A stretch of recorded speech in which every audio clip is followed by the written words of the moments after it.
Hello, third graders. All right, I apologize if you had some technology issues today, but we will work through this. You should have all of your meeting invites for tomorrow, so I'm happy for you to join me. All right, let's see if we can do this in one video. So math message, this is in your new math journal. It's on page 168. It says, complete the math message. Number 1, blank is a double of 3 because half of blank is 3. So let's see.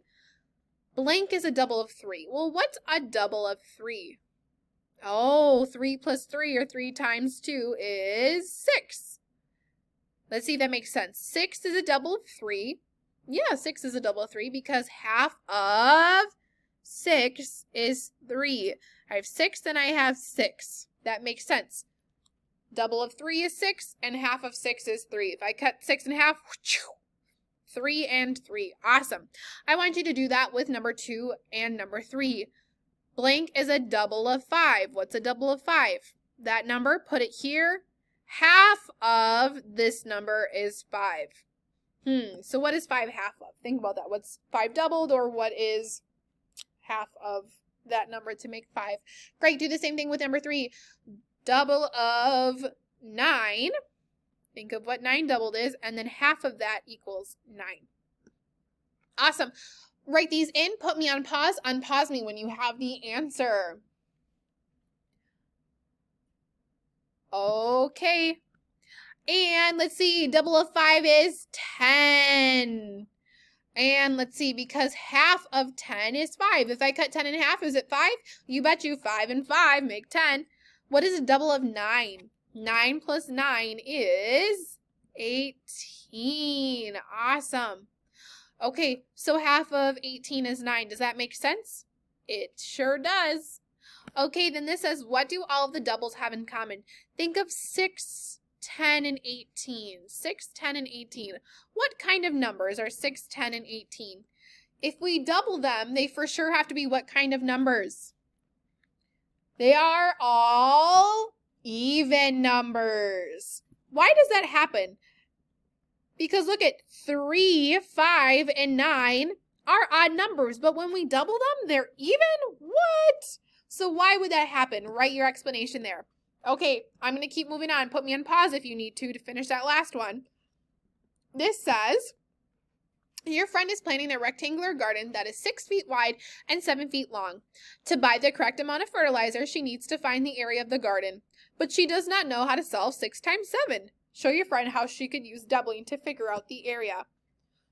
Okay, I need to double one of these. That means I need to cut something in half in order to double it. What can be cut in half? Can 6 be cut in half, or can 7 be cut in half? Well, 7's an odd number, so we cannot split it in half evenly, but we can split 6 evenly. So instead of this being 6 feet long, what does it become? What's half of 6 if I split it in half? This becomes 3, and the bottom becomes 3. All right, so if this is 3, what's our top part? How long is the top? Look at it is 7 feet long. So how would I find the area of the top rectangle?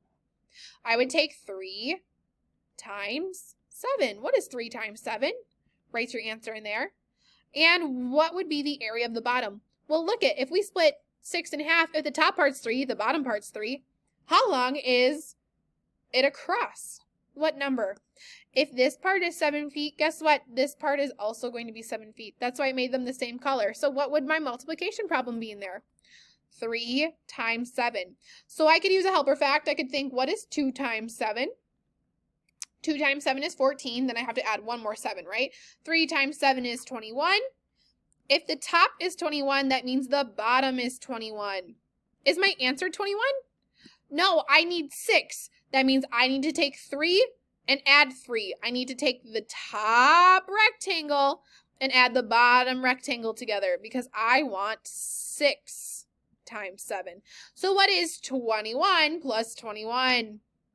20 plus 20 is 40. So 21 plus 21 is 42. The area of your friend's garden is 42. Awesome. Okay, let me go on to the next page. You meet me at the next page too. Not creating a bar graph. Here we go. Okay.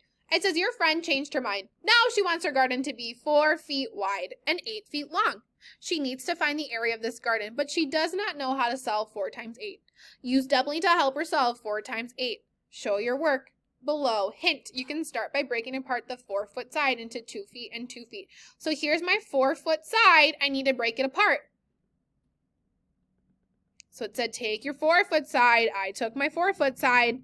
And what do they become when I split 4? This part is what? 2. And so I crossed off my 4 because it's not 4 anymore. So this part is 2, which means that this bottom part is 2. 2 plus 2 equals 4. That makes sense. What would my top lengths be? This would be 8 feet long. So the middle part would be 8 feet long. If I want to find the area, the top part is a 2 by 8. So what's 2 times 8? Solve that.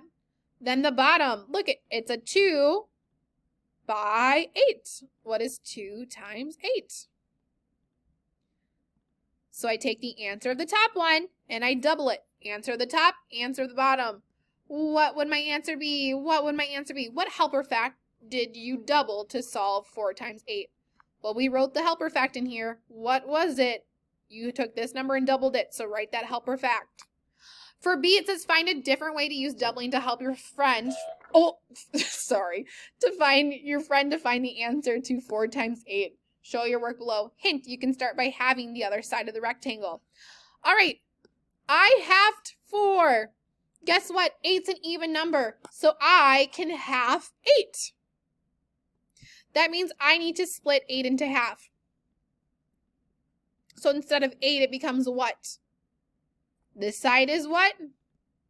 And this side is what? So I take 4 times my question mark equals. And you guys, so this part is 4. Oh, sorry, you're splitting 8. What is that? And then, excuse me, I've been talking a lot today. And if this is 4, then this side must also be 4. So figure out what that question mark equals, right? Then what helper fact? This is your helper fact. Solve that one. And then finally, you have your bar graph. This is on your next page. You have a few pages today. It says use the information shown in the picture graph to make a bar graph.